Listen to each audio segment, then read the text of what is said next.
I'll tell you this. This is the first time I said this on publicly, but I'll say it to you now. As you pointed out, I just wrote a book, but it's not a how-to farm book. It's not. I don't believe in how-to farm books. Okay. Many people, some of whom I like a lot personally, have written how-to farm books, how to farm wherever you are in this country. And I got the big tip for you, just quietly. You don't farm the same way on a mountain as you do in a valley or a desert or a rainforest. It's different.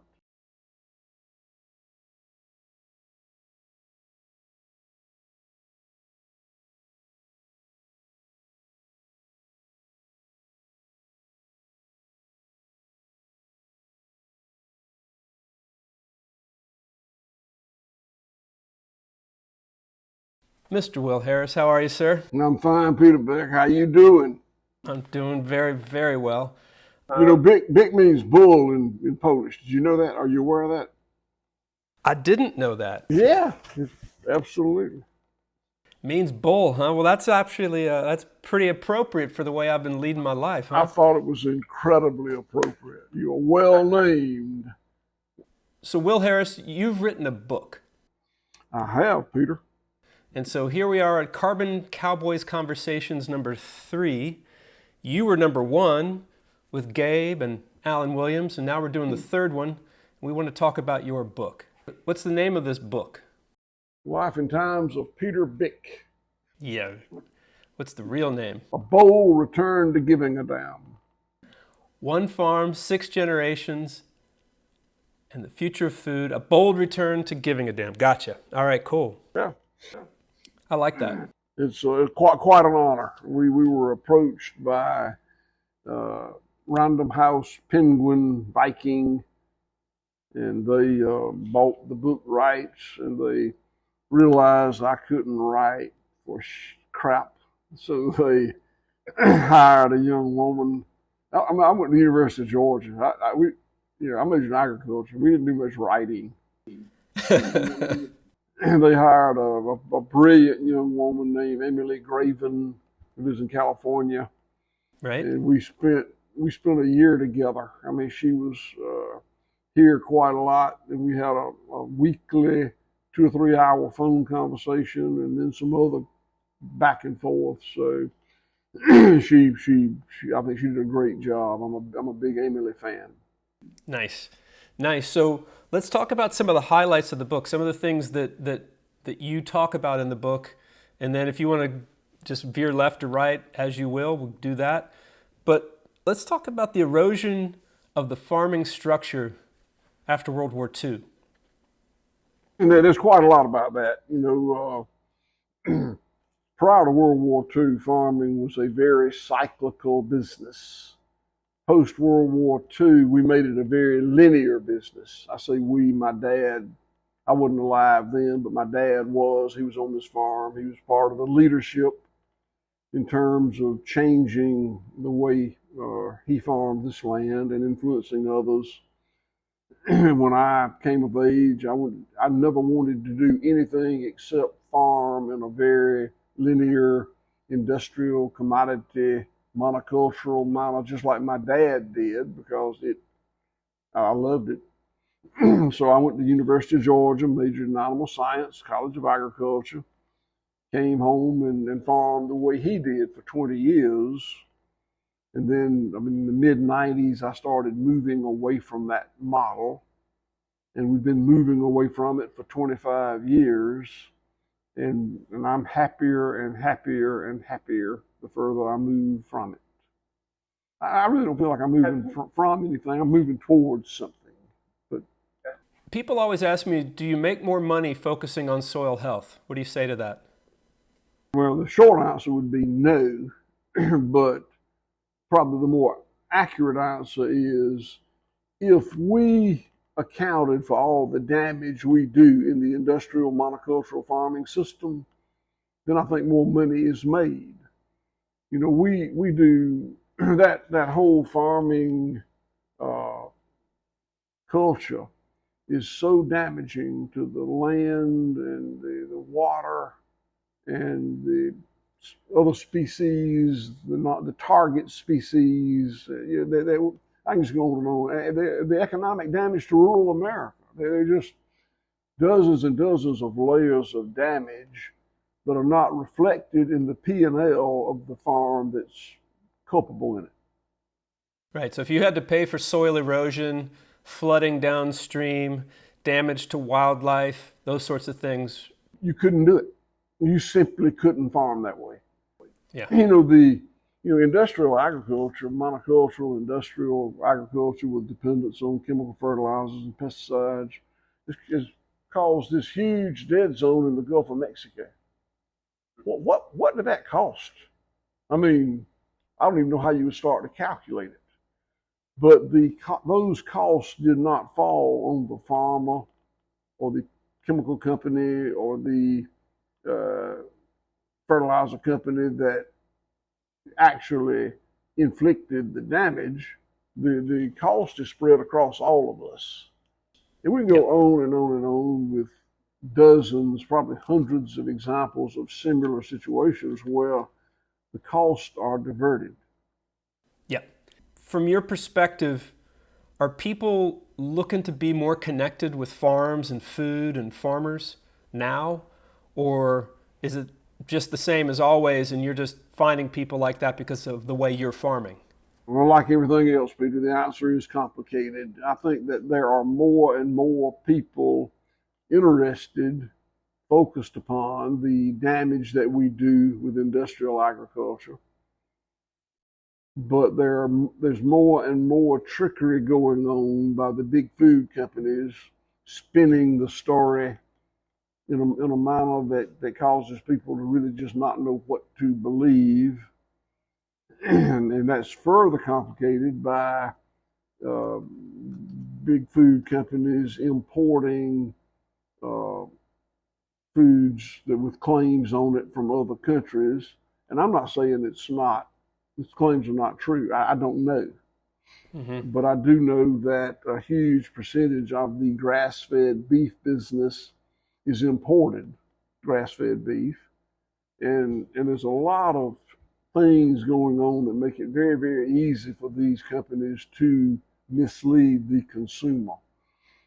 In the labeling, you mean? Like what's on the label? Specifically. We can talk about a lot of things, but labeling is a great place to open that.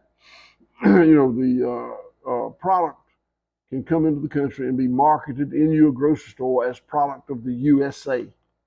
But the animal, the cow, was born and raised and slaughtered and butchered in up to 20 other countries. Australia, New Zealand, Uruguay being the top three, but there are others.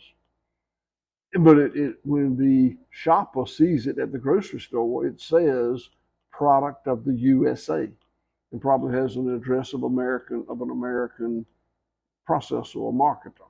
How do we change that? How do we get that labeled more accurately? Well, I mean, the labeling laws can be changed. In fact, I think it was about 2015, I'm not sure that date, when it changed to allow that. So it could be changed back. When people like me started marketing American grass-fed beef and found a market for it, big multinational meat companies were not going to let us just take the business. So they changed the regulation. And my perspective, I'm pretty sure it's right, is these big multinational companies have incredible influence over USDA and FDA and whoever else is right. managing these regulations that we have to comply with. So there's a bit of a fight going on. Well, it's not much of a fight. We're getting our butt kicked. Okay. For a fight, you assume two people standing up and exchanging blows, and it's really more like just hunkered down and taking the whipping. Gotcha. Are your customers Georgia-based, Bluffton-based? Where's your customer base right now? First of all, Clay County, where I'm sitting right now, Bluffton, Georgia's in Clay County, was the poorest county in the United States of America in 2020. Literally, like it's just on our website. So my customers are not here. I mean, sad. I mean, I have very few customers here. If I have friends and neighbors and relatives, and I love them, but very few customers here. Yep. And Jenny can tell you exactly where our product goes. She has a great hand in that. But at the top, we want this to be as local a business as it can. Right. You know, I am not a fan of global or national or really even regional food distribution. I like local food distribution. Right. The fact is, as you know, I had to build a slaughterhouse and a lot of infrastructure. Right. So I need to sell $20-something million worth of product a year to make it work. And I can't do that locally, so we ship to whoever we can, but we really try to focus it in the Southeast. Yeah, I got you on that. I think Georgia, Florida, and Texas are our three biggest states, I believe. And we send product to California, but you know, I'd rather than buy from some of our friends that farm in California. You and I can name several that I think are wonderful people with wonderful programs, and I need the business, but they need it too. Right. And I'd really rather this be a very regional business. I gotcha. You know, I was just thinking, there's a fella that you're good friends with that Gabe Brown. When did you meet Gabe Brown? Gabe Brown's the best friend I got on the planet. There you That's how go. good a friend that is. I don't know. I mean, it's part of this American grass-fed religion that we participate in. Some seminar somewhere 10 years ago or something, but we hit it off beautifully, and he's my best friend. Don't tell him I said that. He'll get cocky. I understand that when you guys are together and there's a bottle of bourbon, the bourbon doesn't last. Yeah, Gabe drinks. Oh, Gabe. and I have to try to keep him from drinking so much. And the only way I can do it is drink it before he gets it. Because I remember when we made the film with you, the short film we made, you wanted to make sure, you kept asking me, is it getting more hits? Is it getting more views than the film that Gabe was in? You were in competition. Well, as long as I win, it's not really that competitive. But and you know, and really, Gabe is more accustomed to losing than I am. So let's talk about nature and how, you know, do you look at the cycles of nature? Are you all restarting cycles of nature? Are you working with nature? How do you explain it? How do you think about it when you're working? Yeah, absolutely. The industrial farming practices break the cycles of nature. We use tools like pesticides and chemical fertilizers and tillage and subtherapeutic antibiotics and ionophores and steroid implant, on and on, scientific tools that break the cycles of nature. And they're pretty damn effective. I mean, I'm not sure they do it in the long term, eons and eons, but for my career, and they've been highly efficacious. And what we have done is made the decision that we want to support the cycles of nature. We think that the cycles of nature are the way food production ought to be, and that it yields an abundance that is a true wealth. It doesn't just offset costs, it generates an abundance. You might have heard that there's a lot of oil and gas and coal in the ground down there. Less than it used to be, but there's a lot down there. That is the abundance of nature that accumulated in the era of the dinosaurs. It's an abundance. It's spun off by photosynthesis and the other cycles of nature. So in our program, we really focus on these cycles that we can see. I believe there's cycles that we don't even know about, but the cycles like the energy cycle from the sun, the water cycle, the mineral cycle, carbon cycle, excuse me, there's a number of others I can name, and we want to support those. We don't want to fight those cycles of nature. We want to help them yield the abundance, and the abundance is the wealth that we live on. And what do you think about food health connection to soil health connection to human health? Really, soil health to food health to human health. That would be the connection line I'm wondering about. Intuitively, I believe that's the way that works. Now, I make no premise of my expertise in human health. But I do know that having a healthy ecosystem yields healthy production, and I think that's good for the next part of the food chain that consumes it. And do you consider yourself a steward of the land? I am a steward of the land. Tell me more. How do you steward the land?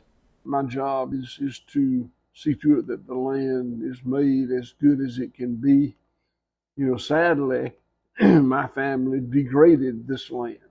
When my great grandfather came here in 1866, we don't have any records of how the farm looked, but anecdotally we kind of know. And the way his son, my grandfather, farmed it would have been very similar. My dad was the first generation to really change the farm, the post-World War II industrialization. My dad was born in 1920, so he was 25 at the end of World War II. And that's when he started using chemical fertilizer and the very early pesticides and deep tillage and etc. And similarly, he took it from a polyculture of a lot of different plants and animals being raised to a monoculture of only cattle. And I can remember that my father was really proud of what a good cattleman he was. I mean, he was the first generation who could actually be an expert in one line. Oh yeah, right. And from his view, that was really something to be proud of. And he was proud of it, and he was a great cattleman. And I wanted to be just like him. So, I raised cattle. I graduated from high school, went to college, majored in animal science, to come home to raise cattle and only cattle. And I did, and I was a very good cattleman. I went back and looked, and I never lost money a year in the cattle business ever. I'm not bragging about how much I made. It wasn't that much, but we never had an operational loss. Always made a little money. And by the mid '90s, I was discontent with that production model, and started moving away from it, and had some money losing years, had some economic losses, and I've had some since. Right. But we've had some profits as well. Would you go back to the other method? Would you go back to a conventional grazing? I sure wouldn't want to. Before I lost my farm and my family, I would, but I wouldn't want to. I'd be very sad, and my family would be very sad. I think of you as a teacher. You've certainly taught me a lot over the years. Who do you learn from? Who are your teachers? I learn from people like Gabe Brown.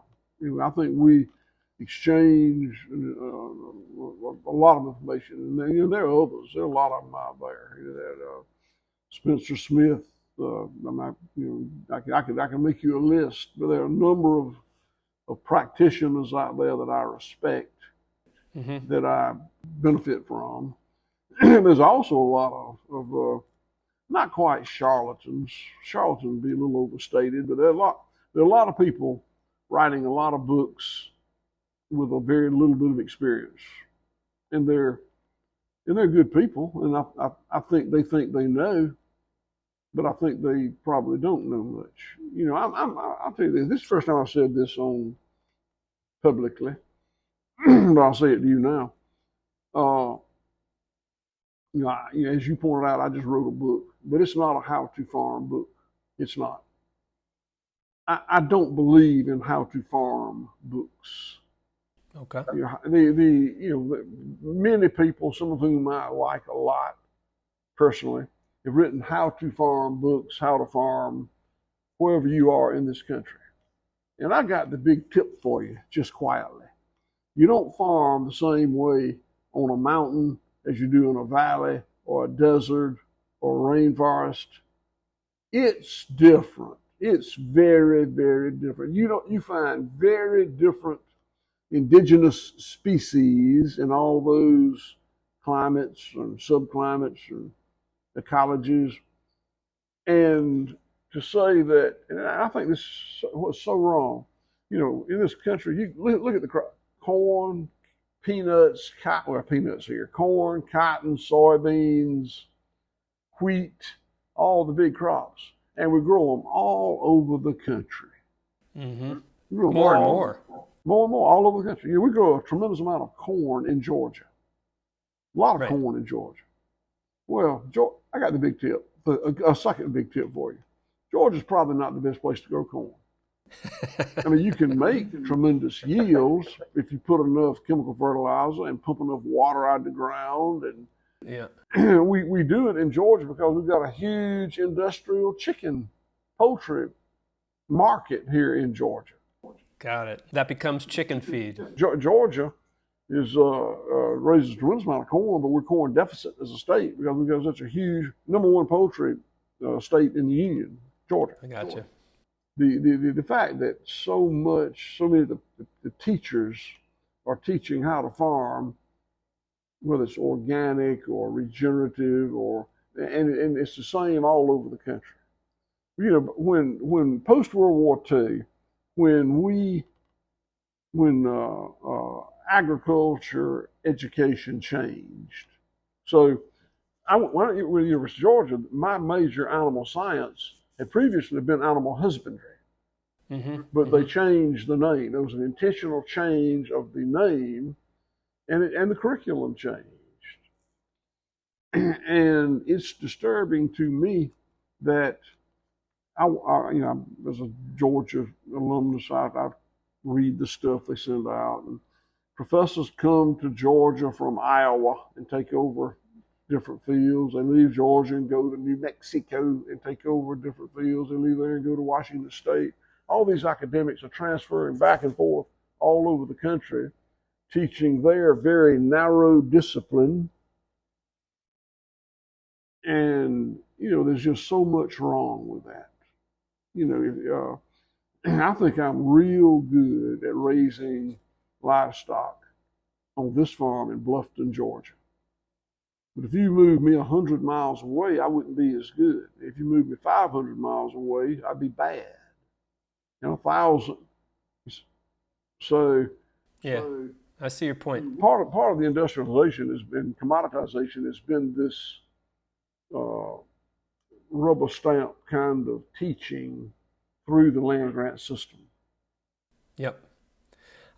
I hear what you're saying, Will, but I will say that I'm seeing there are some universal principles that are working in very, very different ecosystems. The way, the movement of the cattle, the rest, it's just sort of elastic. How much rest, how quick a move, how long on the pasture. But those moves that I've seen work in drought-ridden Kansas also worked in the southwest of England to get water off their land without running their soil with it, and in Kansas to capture every drop and hold it there. It was the same principles were working in both very different places under different rainfalls, for sure. And there are the cycles of nature are universal. There's no doubt about that. Yep. And the application of the cycles of nature is not universal. It's very localized. You don't do it the same way on the mountain you do in the valley. It's different. I got you. That's cool. My last question for you. When people ask me, well, this type of grazing, adaptive grazing, holistic plant grazing, strip mob grazing, whatever you want to call it, if it's so great, why isn't everybody doing it? And I'm like, well, a lot of people just don't know about it yet. And that's part of what I want to help with. And I think your book will help with. I'm sure your book will help with. But one of the weaknesses that I've found, it's kind of come to my attention over the last year, is secession. Folks work really hard to get their land in really good shape. And then what if their children don't want to follow in their footsteps and the land gets sold, becomes a strip mall or whatever it is? That feels to me as a weakness or a point of potential weakness for regenerative agriculture, is how to keep the land in a regenerative practice. What are your plans to keep white oak pasture into the next generations? First of all, you're right. Good land management practices need to be perpetual. It doesn't need to be this generation does it, this one doesn't, this one does it, this one doesn't. It doesn't need to be like that. Yep. It needs to be perpetual. And it doesn't need to be dependent upon family heritage. I'm a fourth generation operator of this same piece of land. Two of my three daughters are the fifth, and they've got I have seven grandchildren on this farm. Two more that aren't, but seven that are. Growing up, I never wanted to do anything but run this farm. So it was a no-brainer for me. I didn't think my daughters would come back to the farm. My daughters were raised on the farm, but they weren't raised as farm kids. Like they were gone to soccer and ballet and piano lessons and singing lessons and all that, basketball. What they didn't work on the farm growing up. And when my daughter wanted to come back, I was very surprised. I put all three of my daughters through college, graduated from college. The middle daughter wanted to come back. I made her work somewhere else for a while. The youngest daughter wanted to come back. I made her work somewhere else for a while. And both of them married people who wanted to come back with them. So all that's great. Now, and we are making 30-year generational decisions right now based on them being here and farming another 30 years. They're in their early 30s, and they're committed. So we don't think anything, no problem about making a 30-year investment. It's fine. We can do it. Yep. Now, all family businesses eventually somehow fail. Fail's probably not the right word, but no longer exist. Mm-hmm. And I don't know when that's going to happen in my family. I'm pretty positive that I know I'll finish my career here. I think my 30-ish-year-old children will finish their career here. I have no idea what will happen after that. So here, this farm will, in all likelihood, be farmed or regeneratively for the next 30 years. And I can't manage it from the grave. Right. I see so many failures that come about because people tried to manage it from the grave. It's my hope that societally we will eventually recognize the damage we're incurring with industrial farming, and society will ensure through policy and market rewards and whatever else is available that land is managed properly. But the individual can't do it. It's got to be a societal change, and society went the other way for 70 years. Right. And to be honest, I don't know that it's coming back this way now. The sad truth that you and I don't want to talk about much is the population of this country that wants to eat cheap food. Right. Cheap food at any cost. Right. Any cost to their health. Yeah. It's a lot of them. It's more of them than it is us. And, we're doing this, you and I are doing this, and I wrote a book, and we're all doing things. You make films to try to educate people and change that mindset. But, we're not doing too damn good. I mean, I think we moved the needle a little bit. But as we move the needle, industrial food changes the story so that what we portrayed as being not the best for you, really not what this is. It's really not what this is. Right. Well, I can say that you've moved the needle quite a bit for me, and that I've just enjoyed knowing you since I started filming you back in 2015. I can tell you that 100%.